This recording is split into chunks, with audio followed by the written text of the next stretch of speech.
Hello, my name is Kerr, and I'm a director at the UK and International Health Coaching Association. And today I'm delighted to introduce you to Andy King, a friend and colleague who's going to talk to us about Find Your Healthy, which is our campaign to raise awareness around not just physical activity, but health and well-being. So, hello, Andy.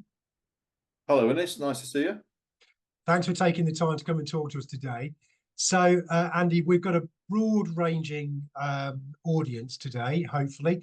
Now, I know that you have actually you are very well known in your sector, which is the physical activity sector. But for those who may not have come across you, Andy, tell us a bit more about what you do. Yeah, thanks, Innes. Well, I wear a number of hats now, to be honest. So back in September last year, decided to sort of hang my hat up for my operator. So for decades, I've been doing sort of chief exec roles or MD roles of leisure trusts in particular. So I'm a leisure operator, if you like. That's my spots. But nowadays, I've teamed up with Ken Masser and Kate Atwater, and we've created a company called Miuva, which we like to think of ourselves as change architects. You might call us consultants. I couldn't possibly comment. And we do things particularly around sort of systems leadership and place-based working. And for my speciality, I suppose, is what might be loosely termed the pivot to active well-being, where for some time now I'm sort of working, particularly in my GM Active role, with colleagues to create different ways of linking in with health and social care to a degree. And we also are executive coaches and team coaches using the Gallup Clifton Strengths tool as well. So a variety of things. The thread running through all that we do, I do actually from GM Active and Miuva and other things, it's all to do with this sort of getting the leisure sector to work more effectively with health colleagues in particular, as I say. So maybe, Andy, if you'd like to just take the opportunity to expand a little bit, perhaps with the GM Active hat on, explain a little bit about what GM Active is, because you've done some really good work, and particularly in relation to, we talk about this move to active well-being, but actually this is physical activity, sports and leisure centres, as people might traditionally understand them, now incorporating much more health and well-being activities, even to the point of being funded on some activities through the NHS. Is that correct?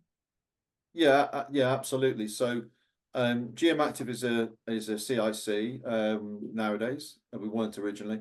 We started as a result of devolution in Greater Manchester, where the health money was being sort of channeled up to Greater Manchester, and a few of us thought, well, there's probably an idea for us to actually realise what those opportunities that might lie within that. Probably thinking about the money, to be honest with you, if we're absolutely truthful. Since learned that is not the approach, and your mindset's got to be different to that to actually effectively work with health colleagues, but maybe come on to that later. But so we are a collaboration of 12 leisure operators across 10 local authority areas across the Greater Manchester conurbation. We've got something roughly about 100 facilities of various different types, wet and dry. We've got about 3,500 staff. And we do a variety of things within. You can imagine each of those operators. We've got everything from charities, CICs, in-house operators, national chains, so a whole variety. But we've managed to not make that matter, and we focus on the outcome of improving population health and reducing inequalities. And we genuinely do. We've got a strategy backing up that and an implementation plan and everything else. The headline sort of thing that we do collectively as GM Active is the Pre-App for Cancer program, which started in Salford and has now grown. So we serve 1,600 patients a year across GM who have got 3 different cancer types, and they get prescribed some exercise before their interventions and then rehabilitation afterwards. And it's been evaluated separately by the NHS independently, and is proven to show a good return on investment financially, and a great return in terms of the patients recovering from surgery and their treatment a lot quicker. They tend to get out of hospital beds about a day or two days earlier. So there's a direct correlation to the savings there. So the plans are now being drawn up in collaboration with our GM cancer colleagues to take that to 10,000 and through to 20,000 different patients a year. So that's a big headline thing. That's a commission. We do get paid for that, you know, quite well. And aside from that, we're also very much aware there's probably 50 or 60 different other health type of interventions that all of our 12 members of GM Active do. And we're working hard. We've got some university help to identify what the next prehab for cancer might be. And we're also very keen to create this directory of, if you like, long-term conditions. So, for example, falls prevention. We go, okay, who's doing falls prevention really well? A number of our people in GM will be, and then catalogue that. And if anybody then says, look, working with their health colleagues in place, says, actually, we'd like to do something on falls prevention, we know physical activity can help, then they can refer to us and we can set that up. And in fact, we're in early discussions with UK Active and others to actually create that sort of directory on a national basis as well. Well, I think, well, first of all, you know, congratulations to you and the team and everybody involved in GM Active. I know that's a very large kind of organisation, but I hope that this can be a blueprint for other operators in the public sector, probably initially, but equally in the private sector. And the, you know, for me, the takeaway is you've got to show the evidence of what we can achieve, and then we can all move forward. So, yeah, as I say, certainly we applaud those efforts. Now, Andy, maybe turning our attention to you as an individual. In all the time I've known you, Andy, you've always been active, so health and fitness and gyms and I think swimming, but and cycling. So I see a lot of activity around cycling. And actually, you must be going through a midlife crisis because I saw you made a big thing about actually attaining a motorcycle fight. So is that your go-to for your Find Your Healthy? So yeah, tell us a bit about what does Andy King do, you know, in order to find your health? Yeah, I do a lot, to be honest, not to the intensity or anything like that I used to. And I suppose the balance out of that is I suppose we've played hard as well as worked out hard as well over the years. So the biggest thing I'm doing at the moment for my personal health, because I've got all the symptoms at my age, unfortunately, I wish I didn't have, you know, the high blood pressure and the cholesterol and everything else.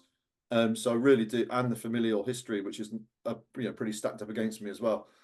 So I've got to be quite serious about that. So yeah, my diet and nutrition is definitely better than it's ever been. I'm drinking a lot less. I've sort of discovered and accepted the sort of low alcoholic or no alcoholic beverages you can have now. And it's not been as hard as I thought, to be honest. So that's good.